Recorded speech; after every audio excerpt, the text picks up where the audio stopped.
Great. All right. Thank you again, everybody, for joining us this morning. My name is Victoria Bergeron. I am a senior researcher at the Mass Taxpayers Foundation. I'm joined today by Megan Callahan, our research director, and we are going to be giving an overview of the House proposal for the state budget for fiscal year 2027, giving some context as well as diving into specific proposals that affect early education and care programming. We have a lot of information to get through today. Hopefully, we'll still have time for questions, but feel free to also put questions in the chat as we go through. We have a couple of our other colleagues on who can jump in and field those questions, or we can get to them at the end. So I'm going to start with a quick overview of where we are in the budget. Then Megan and I are going to do some kind of level setting of the bigger budget and fiscal picture, as well as an overview of fair share funding. And then we'll get into the specific proposals that the House has for spending overall in the budget, as well as specific early education proposals. Before getting into it, too, just wanted to give some quick definitions of those like state budget terms you'll probably hear us use and in general hear a lot during the budget cycle. So we're going to be talking mostly today about the state's FY fiscal year 2027 operating budget, which appropriates funding for all departments and programs the state funds. The budget for the state runs on a fiscal year July 1st through June 30th. So FY 2027 will start this July 1st, and the budget will hopefully be signed into law by then so that the fiscal year can start on time. We are going to be talking about line items that are in the state budget, that are the unique code that each program or department funded by the budget gets a unique line item code. The appropriation is what we call total funding included for each line item. And often we'll also talk about earmarks, which are language within line items that denotes specific funding amount either for local projects or smaller programs within a larger program that receive a dedicated portion of the total appropriation. So a good example in early ed that we like to give is within the larger line item for the Commonwealth Preschool Partnership Initiative, we'll sometimes see an appropriation for the Summer Step Up program within that. There are also pieces of the budget that don't necessarily appropriate funding, but have to do with policy, and those are called outside sections. So we'll talk a little bit about those today at a high level, but just in case you hear that term used when you're talking to people about the budget, it's a way that policymakers are able to pass or amend policy through the budget rather than passing a standalone bill as is otherwise done in the legislative process. And then the General Appropriations Act, or GAA, is just what we call the final budget once it's signed into law. So you might hear us compare the House FY27 proposal to the FY26 GAA, and that just means the final FY 2026 budget. So we're about halfway through the state budget process for FY27, which starts off in December and January with what's called a consensus revenue hearing process and agreement, where the administration and budget writers in the House and Senate all agree on basically the base level of tax revenue and other revenue that they're going to build their budget off of. So at each stage of the budget process, when the governor releases her budget, when the House releases their budget, and when the Senate will later next month, they all have to base their spending on the same level of revenue. So that's what is decided at the consensus revenue process. So the governor released her budget on January 28th. The House and Senate then have a little bit of time to compile their proposals. The House released their budget a couple of weeks ago from their Ways and Means Committee on April 15th.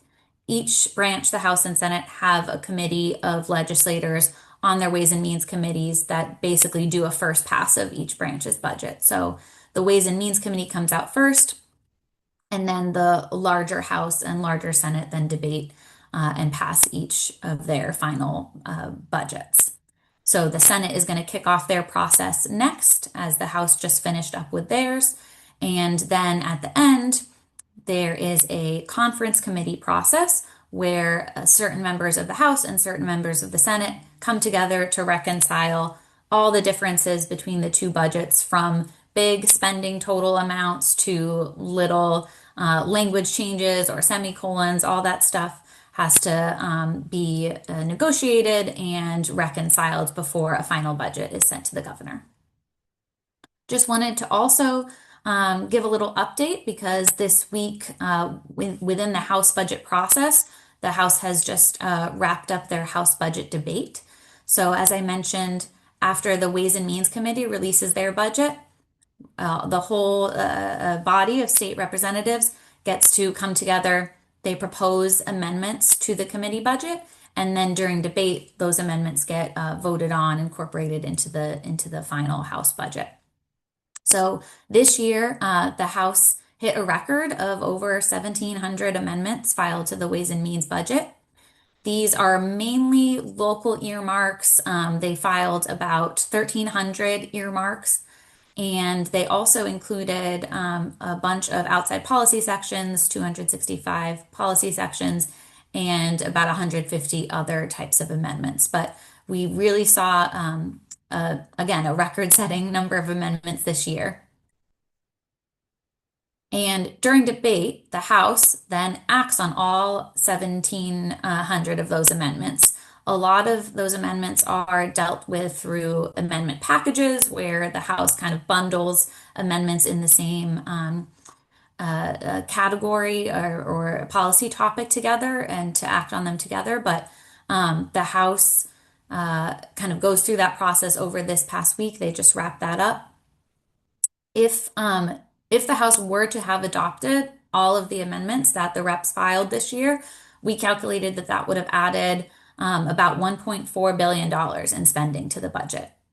In the end, after 3 days of debate this week, the House adopted some version of just under 800 amendments and added almost $83 million to their budget during debate. So slightly more than they did last year, but below the average of what has been added in the past few years. In addition to those spending earmarks and amendments, they also adopted 15 outside policy sections.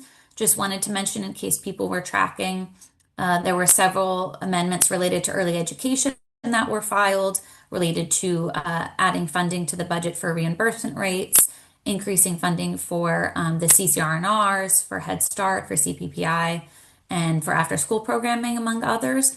Those amendments were not adopted in the House final budget.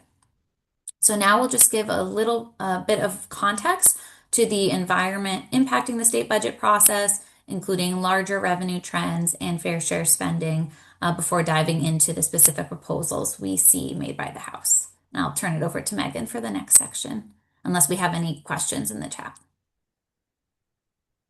We have one question in the chat, which is $82.9 million in spending above what came out of House Ways and Means, but is that still funded through the consensus revenue estimate or the available resources that are used to support the House budget?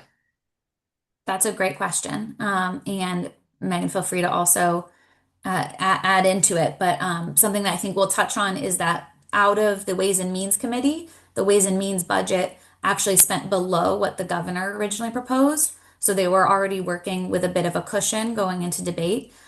So yes, even with the added spending that was added on the floor, we're still seeing the budget being based off of the same figures that the governor used.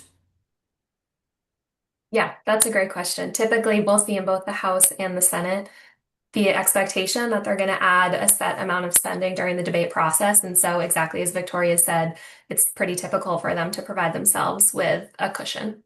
Mm-hmm. And they often kind of save, or they have certain line items that they know are going to have a lot of local earmarks added to it. So they include placeholders for those line items in their committee budgets, and then with the expectation that they're going to add to them during debate. All right. So as Victoria said, I'll use these next few slides to talk about some high-level state revenue and state spending trends that really provide context for understanding the environment into which both the governor's budget, but also the House budget was being introduced into. So, starting with recent state revenue trends, this is a chart that we have included in a number of our presentations because we think it really kind of encapsulates the revenue kind of roller coaster that the state has been on for the past few years. So in this graph, we have the blue bars, which are actual or projected both non-surtax and surtax revenue collections between FY 2019 and FY 2026, our current fiscal year. And then the yellow line here are how we would have expected state tax revenues to perform had they continued at the pre-pandemic average annual growth rate from 2019 to the present day. And so there are a couple of key takeaways, I think, from this chart that again provide that helpful background for understanding our current situation. The first is that you can see between really 2020 and FY 2022, we saw fairly significant revenue growth that was really unexpected. It was far ahead of where we would have expected revenues to otherwise be. And the revenue growth that we saw during that time allowed really for two main things to take place. The first was that we saw a lot of subsequent growth in state budget spending in FY 23 and FY 24. It's pretty typical to see a little bit of that lag between state spending trends catching up with how revenue collections are performing. The other thing we saw was that during these years of excess revenue collections, policymakers also put aside some of these surplus collections into trust funds and other reserves that were similarly used to support and expand state budget spending in the subsequent fiscal years. What we've seen since FY22 are first an initial decrease in revenue collections as they were kind of falling back down to earth. And over the past few years, we have seen growth in revenue collections, but it's been at a much lower year-over-year rate than what we were seeing previously. However, we do still have that elevated level of state budget spending that we need to support. And so that really kind of tees up one of the main challenges for the fiscal year 27 budget development process was that we have a state budget that is now much larger than it was even 6 or 7 years ago. And we also have increased spending pressures or just maintenance costs that are increasing at a faster rate than what we expect ongoing revenue collections to be collected at. You can go to the next slide. And just to visualize what those state spending trends looked like. So again, as I mentioned, we really saw state budget spending start to increase year over year in FY23 and FY24, immediately following those kind of boom years of state tax revenue collections. And while we have seen them start to moderate, there was a real effort in FY25 to bring state spending more in line with ongoing revenue expectations. That's been true in FY26 or 27 as well. But still, we see average annual growth much closer to the 6% range, when in reality, what we would often recommend to policymakers is that year-over-year spending growth should be closer to 3 to 4%. And that's really because that's how we expect state tax revenues to perform. There will be up years and down years, but on average, we think we can kind of reliably budget on 3 to 4% revenue growth year over year. And so aligning spending with that expected trend is really important for maintaining the long-term stability of the budget. When revenue trends and spending trends continue to be on these diverging paths, what we end up with is this structural budget gap because ongoing revenue collections can't keep up with ongoing spending needs. And so we see policymakers, in order to put forward a balanced budget, start tapping all of these other new revenue or spending side solutions to kind of make up that gap and again ensure that they're putting a balanced budget before the governor to sign into law. And we'll talk about what some of those revenue solutions and spending solutions look like in FY27 when we get into more detail on the House Ways and Means budget. You can go to the next slide. And then just to talk a little bit more about state tax revenue collections specifically in our current fiscal year in FY27 and connect them to the FY27 budget development process. In FY26 through March, the good news is that we are seeing revenue trends to date perform both ahead of how they were performing last year in FY25, but also ahead of expectations.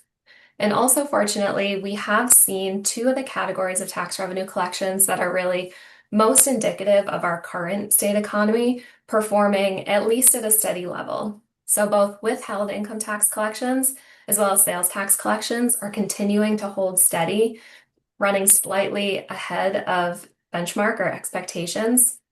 We do see both corporate and business tax collections, as well as other non-withheld, having a lot more volatility.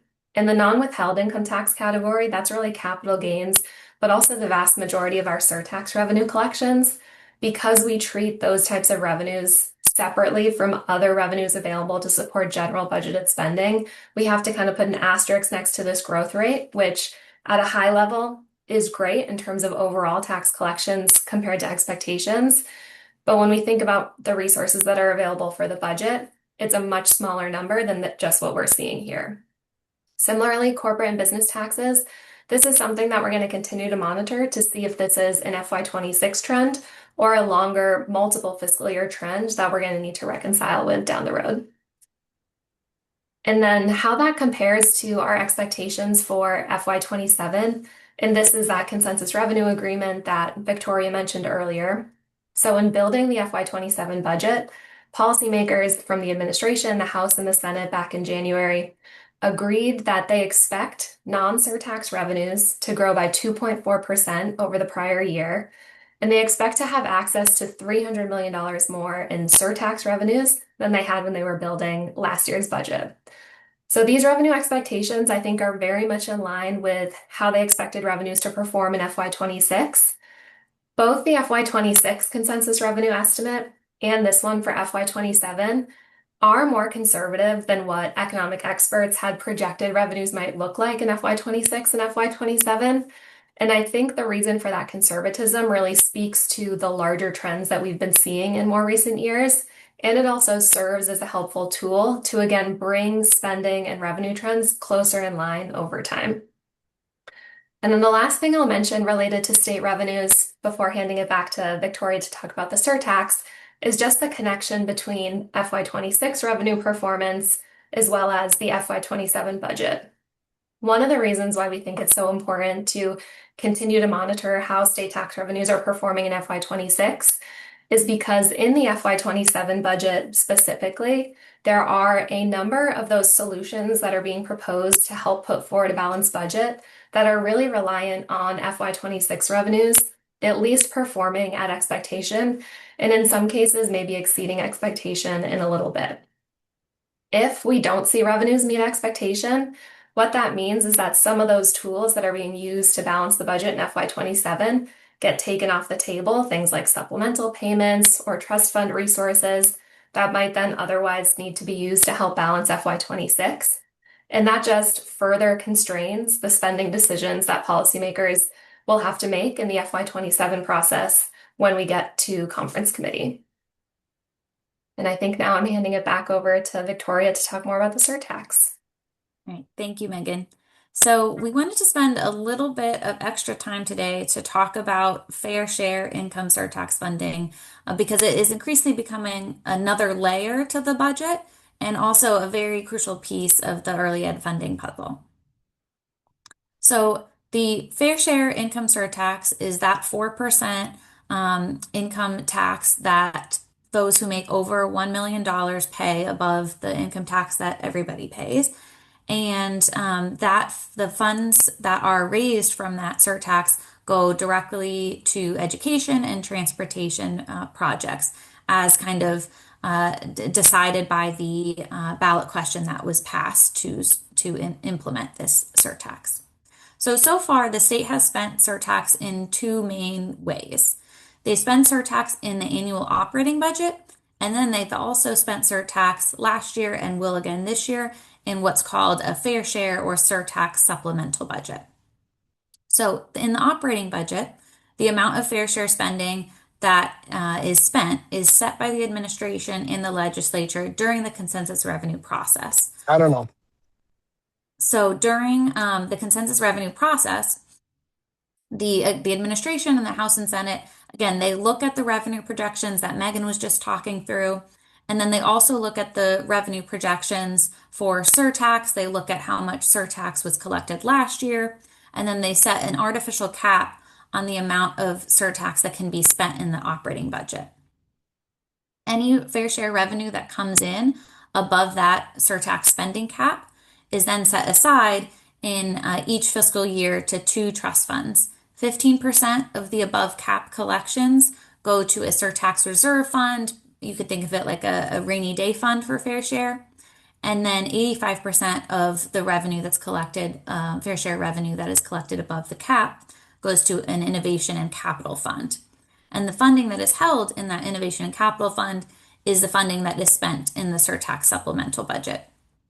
And a supplemental budget is really just any budget vehicle that the state uses and passes separate from our annual operating budget. So we'll often also see closeout supplemental budgets to make sure the fiscal year ends in balance, or sometimes we'll see supplemental budget passed specifically to appropriate funding to growing cost needs that we see throughout the year. So folks might remember a few years ago, there was a big need for expanded funding to support the Emergency Assistance Shelter Fund.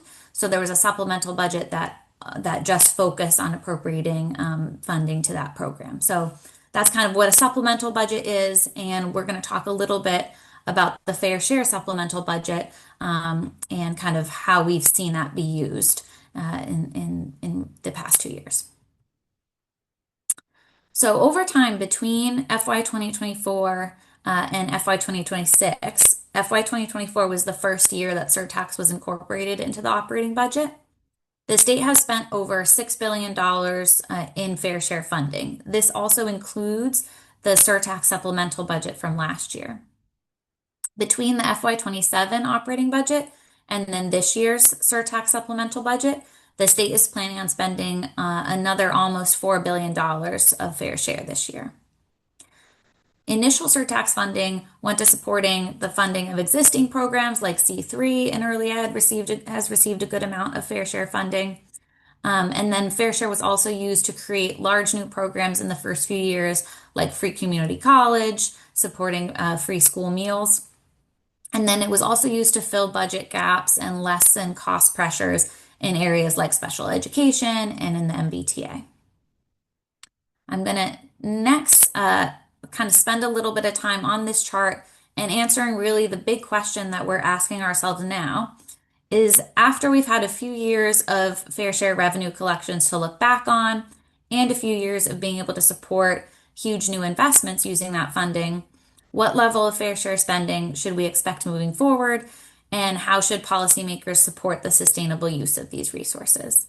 And I'll also just pause if there's any questions, Megan. I can't see the chat, but feel free to jump in as well. So I'm going to walk through this chart one piece at a time. So the blue bars show the breakdown of surtax collections, the darkest blue color being what is set during consensus revenue to be used in the operating budget each year. And then everything above that in the lighter blue bars show the deposits that went into the reserve fund and in the innovation and capital fund. The yellow bars show the surtax that has been spent each fiscal year. So you'll see that in FY 2023, the Fair Share Amendment was just passed. We collected a little bit of surtax revenue, but we didn't put any of that into the budget for FY 23. FY 2024 was the first year that surtax was spent. And we see that during the first few years of surtax in FY 24 and FY 25, budget writers were very conservative in setting the operating budget spending cap much lower than the total amount that they expected to collect. So they were able to spend $1 billion and $1.3 billion in the operating budgets in FY 24 and FY 25.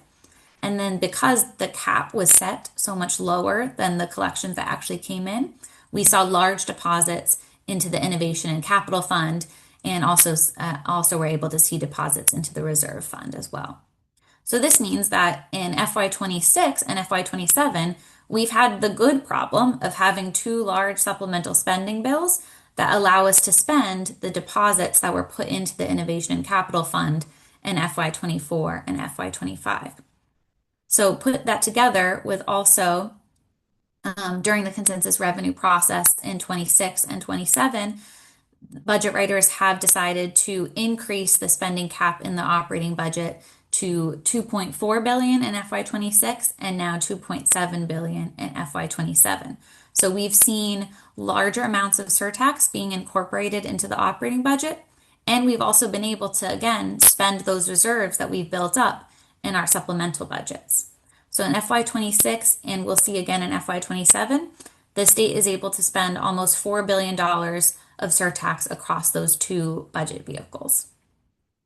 However, when we push this chart into the future with some projections for FY28, we see some struggles that might be coming up.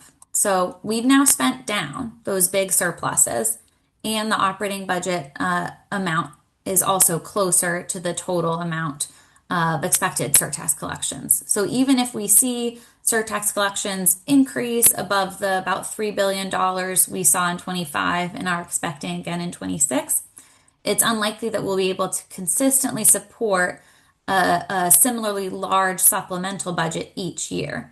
And total surtax spending by the state will likely have to come back down to match expected collections around $3 billion.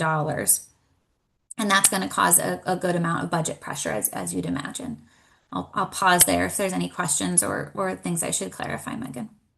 Yeah, we have a couple of great kind of surtax specific questions in the Mhm. chat.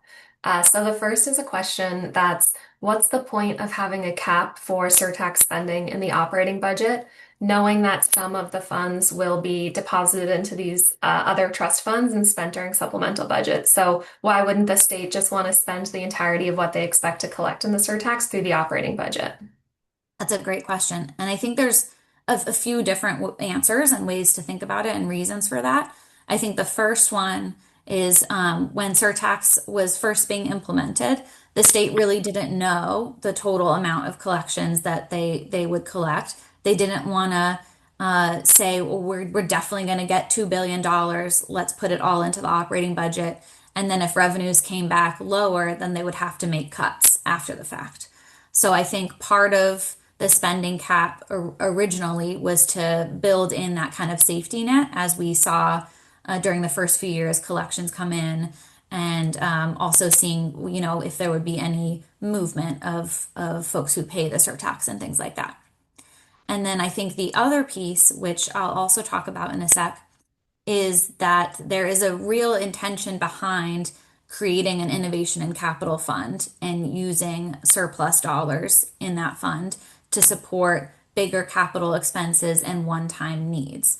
And we'll kind of talk a little bit about that next. But I think those two things, just trying to be conservative in the first few years and then also intentionally setting aside funds to be used for not so much ongoing costs, but bigger projects and trying out pilot programs and things like that and being able to use the surtax in an innovative way rather than incorporating it all right away into the annual budget.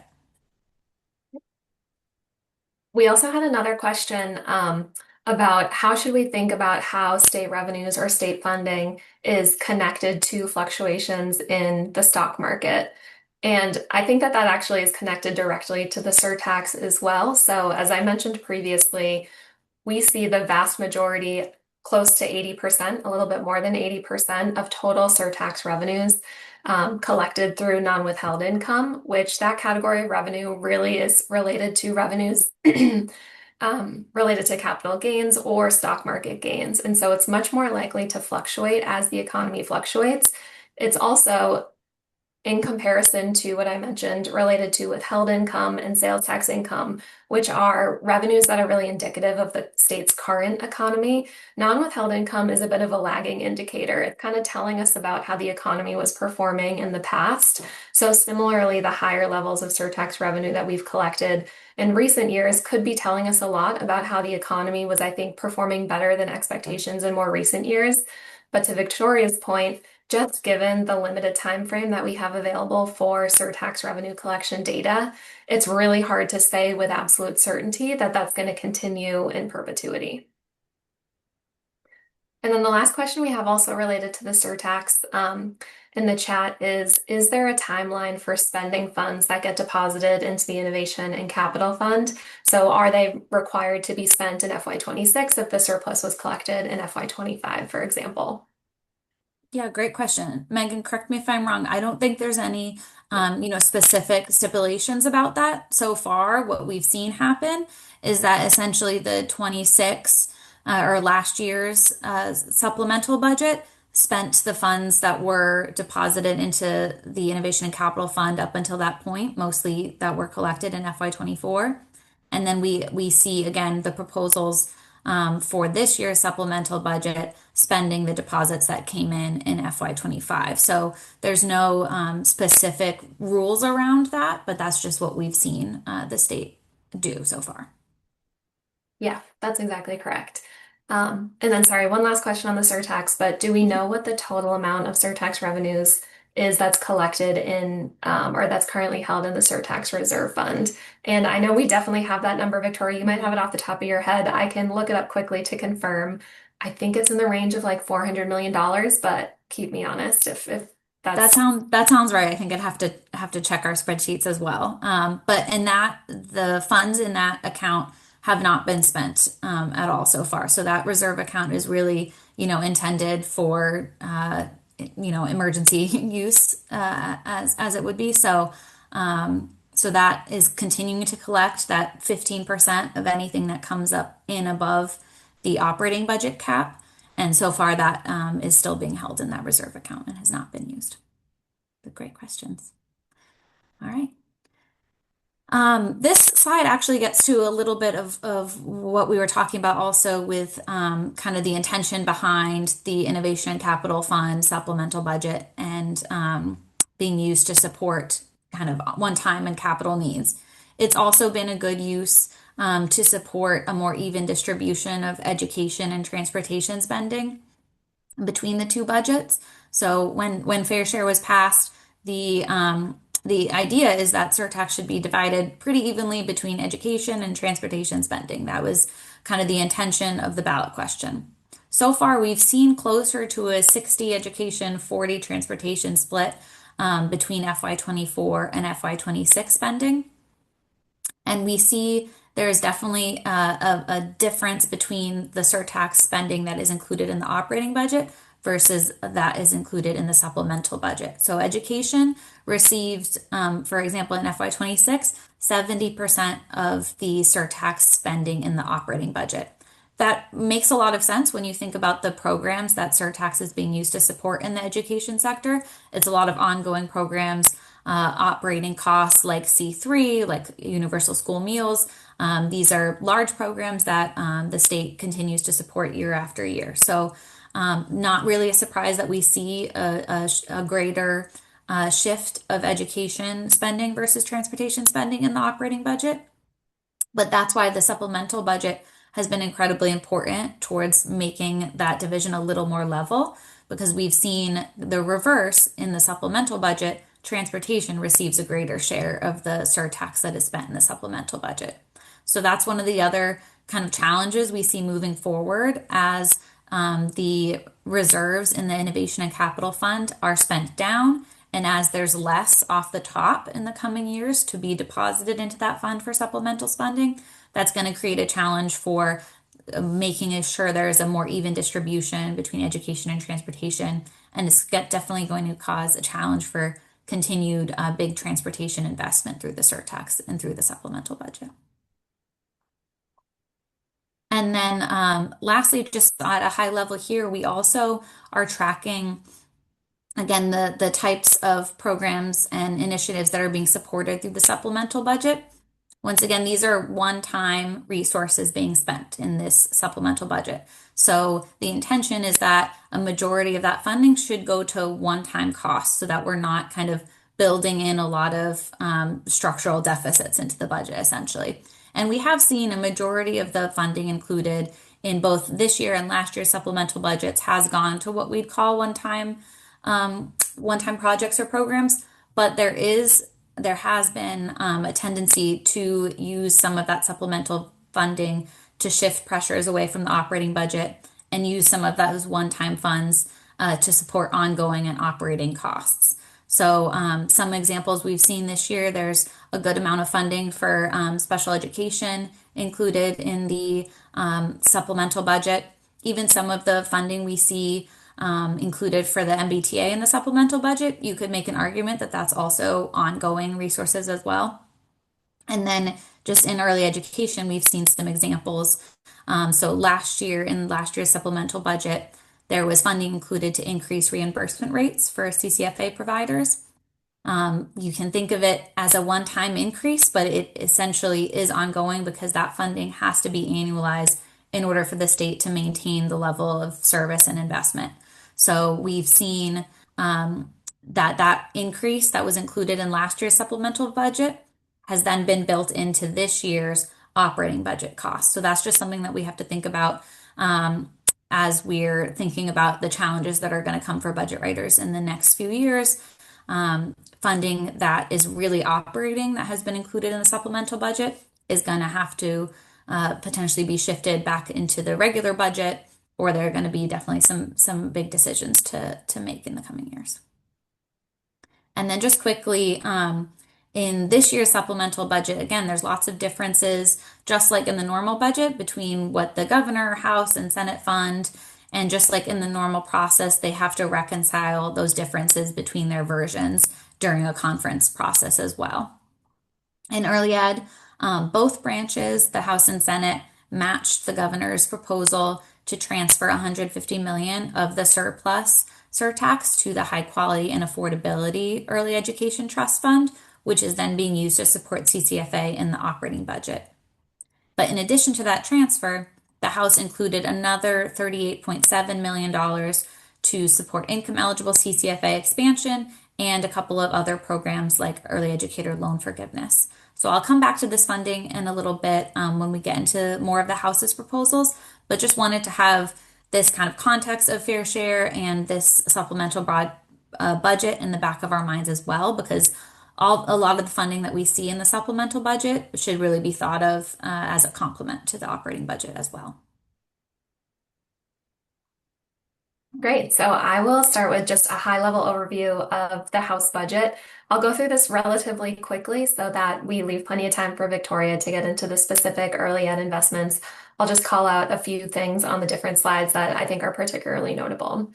So the first kind of major theme that we'll note about the House budget is the total spending level. So inclusive of the spending that was added during the last 3 days of House debate, total line item spending in the House budget now reaches $63.4 billion, which is just about $54 million more than the proposal put forward by the governor. It's also about 4% growth over the budget that was signed into law last July. As Victoria mentioned earlier, the House Ways and Means budget coming out of committee was initially lower than the governor's proposal by about 30 million. That provided them again with some cushion to add spending during debate. And then in addition to that, they increased spending as a total by a total of about 82 million. And so we see for the first time in the last 2 years, spending in the House budget actually exceeding the governor's original recommendation from back in January. The biggest thing to note, I think, in the FY27 budget, which I referenced earlier when talking about those high level of revenue and spending trends, is that heading into FY27, there was an estimated budget gap. We estimated it to be about $3.5 billion. And it's the responsibility of the administration, the House, and the Senate to put forward a balanced budget, which means they need to put forward a series of solutions on both the revenue and the spending side to close that gap, produce a balanced budget. We'll talk about what those revenue solutions look like specifically on the next slide. As Victoria talked about, I was just going to touch on a few last things on that slide.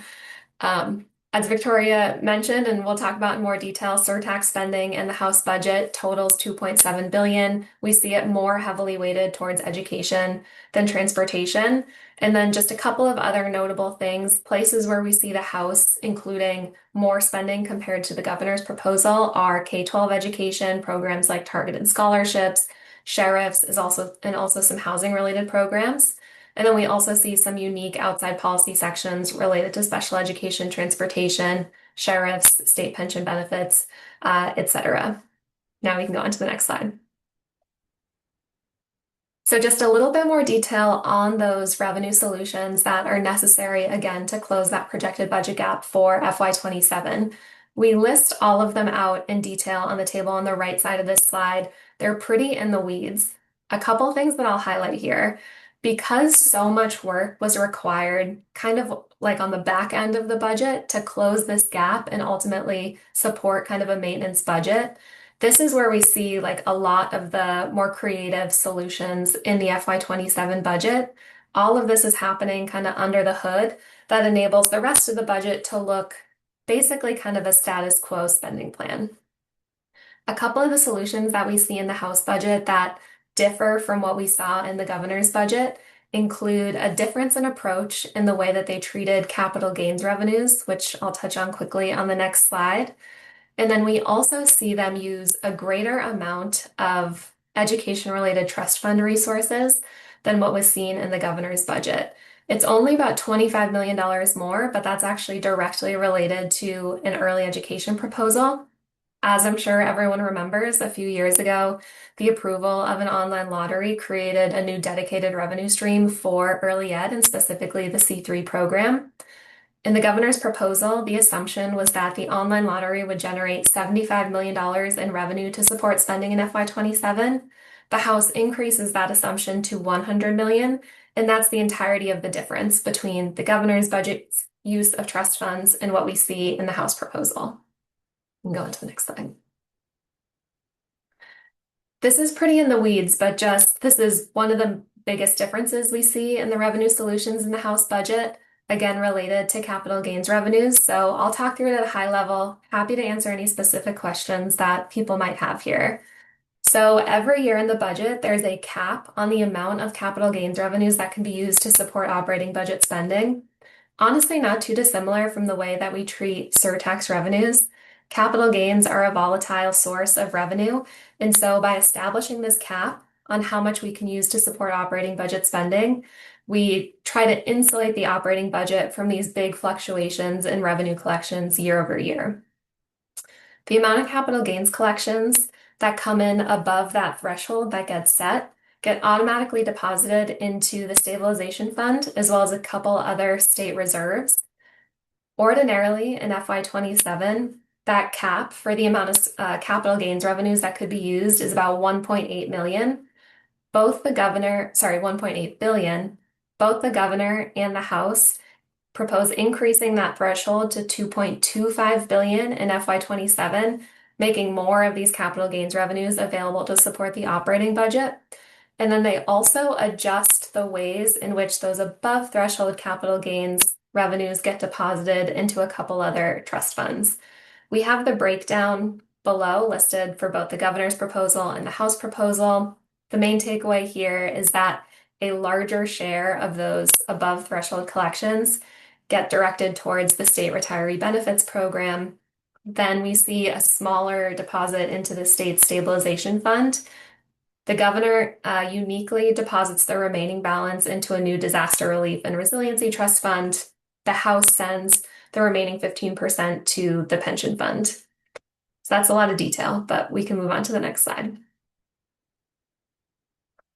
When we're looking at these revenue solutions, the other thing that we want to keep an eye on year to year is the number of them that are considered one-time in nature. The reason for paying attention to the amount of one-timers used to support spending is because that provides us with a rough estimate for the beginning gap that policymakers are going to need to close next year. If we use, by our estimate, about $1.8 billion in one-time solutions this year, those revenues are taken off the table for next year. We know we're going to need to make them up somehow in the following year. So this is something that we're definitely paying attention to when we see the Senate budget next week. You can go on to the next slide. And then big picture spending differences, I touched on these. We see the House spending more than the governor in the areas of healthcare, public safety, housing, less than the governor in the areas of support services, non-surtax transportation investments, and then local aid. You can go on to the next slide. And then the income surtax breakdown, I know Victoria's going to get into the specifics on the early ed investments too. Again, what we see is that about 64% of the total $2.7 billion surtax spending cap is being dedicated towards the education sector. And really, K-12 education is the biggest recipient of those resources in that space. The remaining 36% is going towards transportation, the majority of that going towards the MBTA. All right, great. So I'll just get going on the early education funding that is included in the House budget. And I'll probably go a little quicker through these first few slides, but just looking back kind of historically, we've seen a huge increase in early education funding since the pandemic. Between fiscal year 2020 and fiscal year 2026, funding for the Department of EEC more than doubled, growing by more than $1 billion.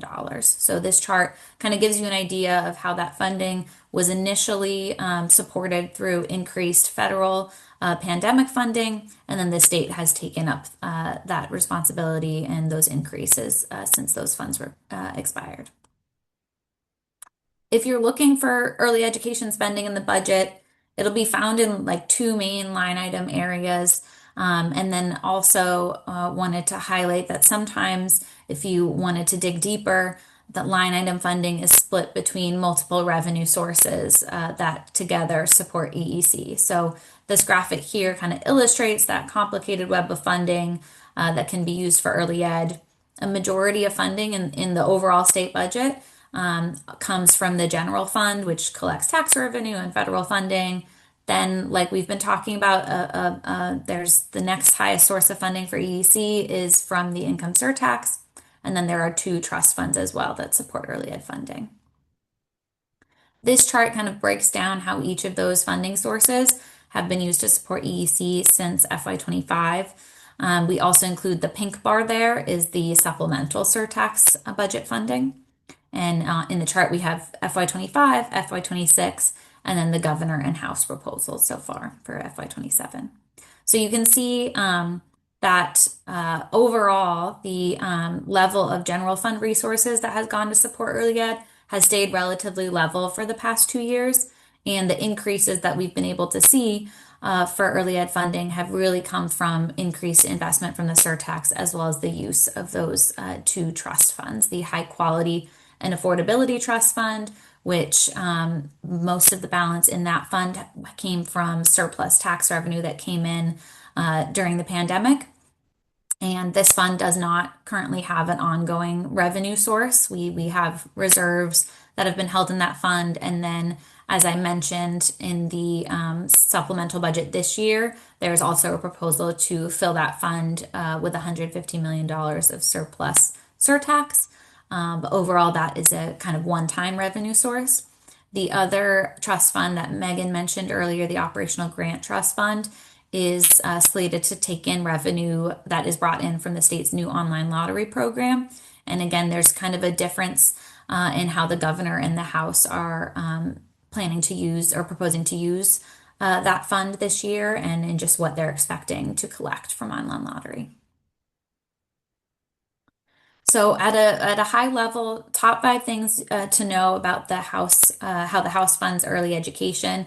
Like Megan said, most like the rest of the budget, it's largely a status quo budget to what the governor did, and we don't see a lot of funding increases. So the House spends a total of $1.86 billion on early education funding, which is a 9% increase over FY26 levels. So it is an area that we continue to see investment in, even though the total budget growth is more in the 3-4% range.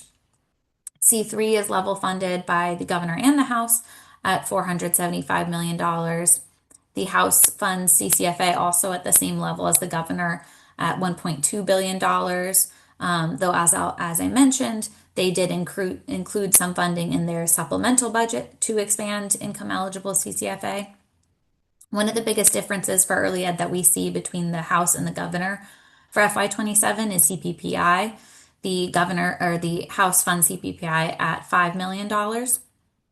And then most other areas, we kind of see a maintenance level funding approach in the House budget.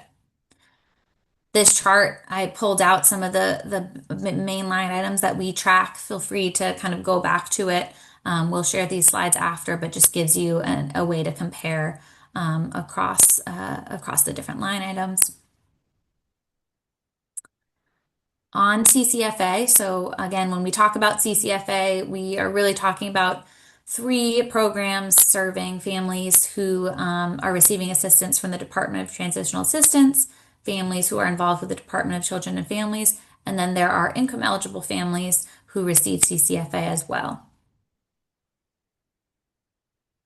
Funding for CCFA since FY 2018 has gone up by almost $600 million dollars, and it surpassed $1 billion in total funding in FY 25. We've seen kind of that initial growth in funding pretty much level out in the past few years, and that has also been due that initial funding increase to CCFA has really come from two areas: increasing access funding to meet the needs of our DCF and DTA entitlement populations, and then increasing our income eligible caseload, which has grown by 57% between FY 2020 and FY 2025. The state has also included funding to fund and annualize reimbursement rates for CCFA providers, appropriating $240 million for rate increases and annualizations since FY 2018. So that kind of increase in access funding and increase in rate funding led to the large growth in total CCFA funding. But again, we've kind of seen that level of funding level out since FY 25.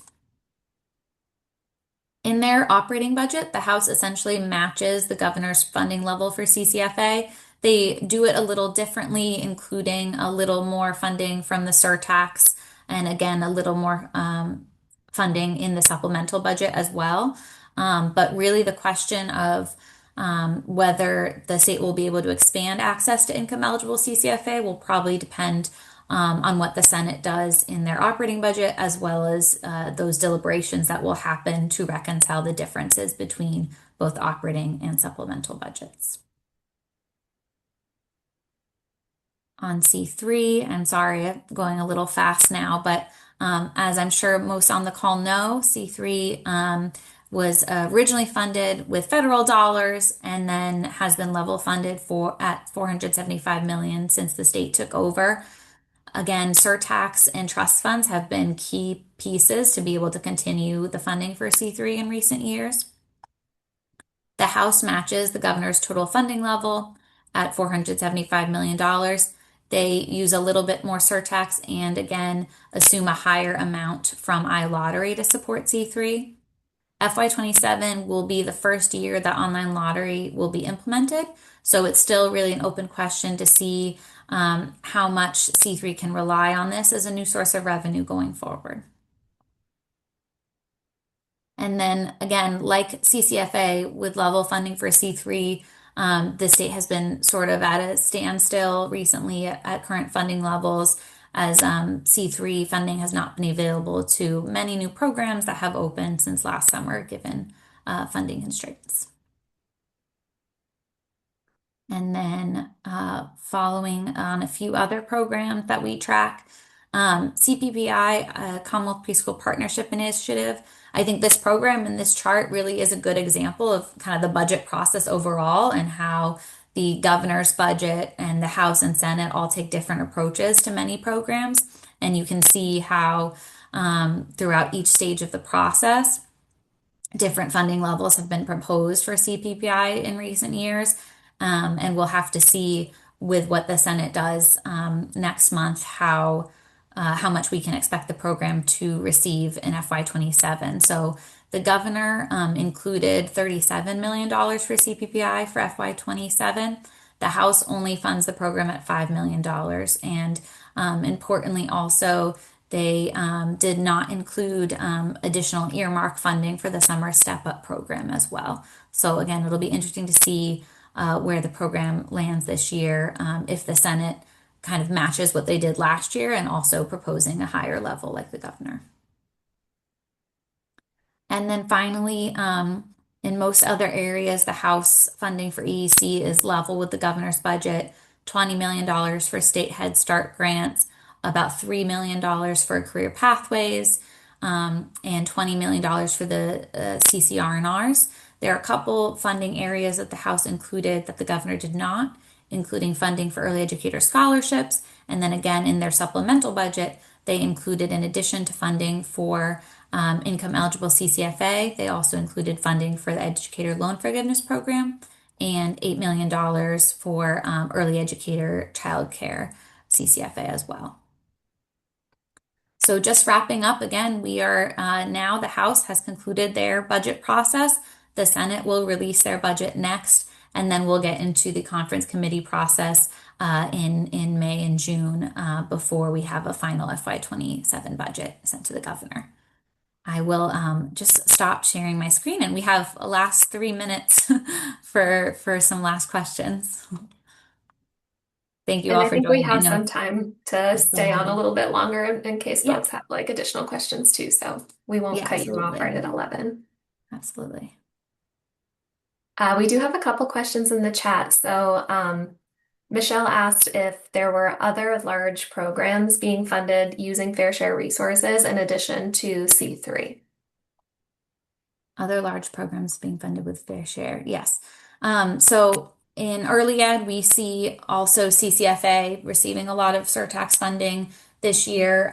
It's a little harder to track in the budget because of the way that the line items are being funded in this year. But we do see a good amount of CCFA being supported with surtax, and especially when you think about that the funds that they're using from the trust fund to support CCFA are really also surtax dollars as well that they're transferring using the supplemental budget. So those two programs are kind of the biggest areas we see for early ed and surtax. The governor also uses surtax to propose an expansion to CPPI, but the House really only used surtax to fund C3 and CCFA for early ed. We have another question about whether anyone's analyzed if increases to the minimum wage have been a factor to increases in withholding collections in the past few years. That's a great question. I'm not personally aware of any studies. I'm sure people are looking into that. And certainly, if people's paychecks are increasing, then the amount of their withheld income tax is increasing as well. So it could be a factor. My guess is that it's probably not the largest factor, but we can see if there are any resources available that speak to that more specifically. Yeah, that's a great question. I also see a question on the federal budget impacting the state. That's also a great question, which we've definitely gotten a lot in recent months in the last year. So a majority of the federal funding that comes to early ed in the state comes to CCFA through the Child Care Development Block Grant Fund.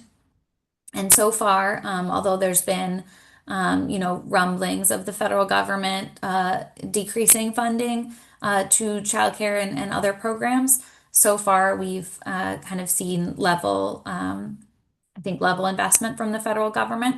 And then I will also say that the process by which the state gets those funds and then uses them to support CCFA is also helpful to know. So the state kind of appropriates the total funding for CCFA, and then they get reimbursed from the federal government for a portion of those costs. So overall, in the total budget, federal funding is about 25% of total state spending, and it's pretty similar in when you look at CCFA as well.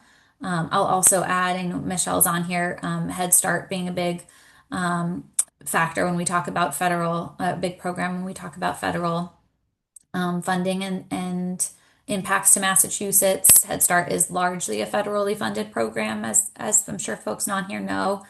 And the state, while the Massachusetts has some supplemental grant funding that goes to Head Start programs, that's certainly kind of the biggest thing we track when we have been tracking the federal budget as well. Yeah. All right. And yes, we will be sending the slides and this recording out. Also, if there's any questions at any time, feel free to also email me, email us, and thank you all for joining. All right. Have a great rest of your day. Thank you so much. Thanks, everyone.